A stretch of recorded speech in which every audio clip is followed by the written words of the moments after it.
ओम नमः शिवाय। जय महाकाल। जैसा कि आपको पता है, नया साल का जो प्रदोष है वह 4 जनवरी को आने वाला है।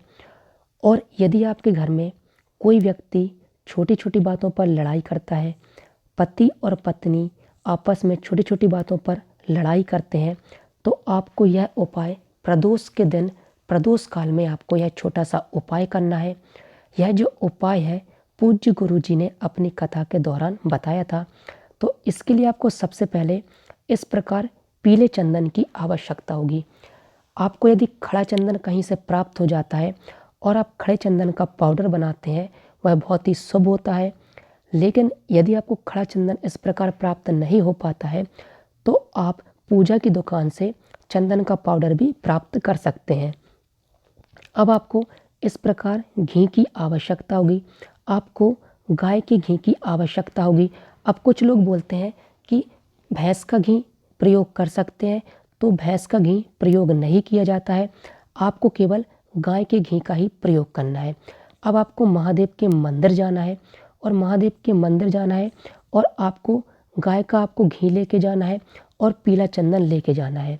अब आपको करना ये है, आप जो अपने साथ गाय का घी लेके गए हैं, इस प्रकार आपको 3 उंगली का प्रयोग करते हुए माता पार्वती का जो स्थान होता है, जैसे कटी भाग कहा जाता है, जैसे माता पार्वती का हस्त कमल कहा जाता है, इन 3 उंगलियों का प्रयोग करते हुए आपको यहाँ पर घी लगाना है और उस व्यक्ति का नाम लेना है जिसके कारण आपके घर में लड़ाई और झगड़ा होता है।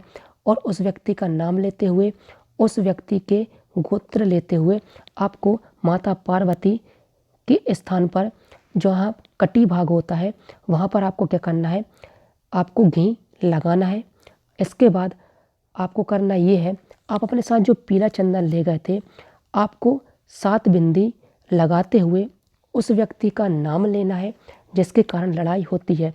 आपको शिवलिंग पर किसी भी स्थान पर पीले चंदन की 7 बिंदी लगानी है, जैसे 1 2 3 4 5 6 और 7, इस प्रकार आपको बिंदी लगानी है।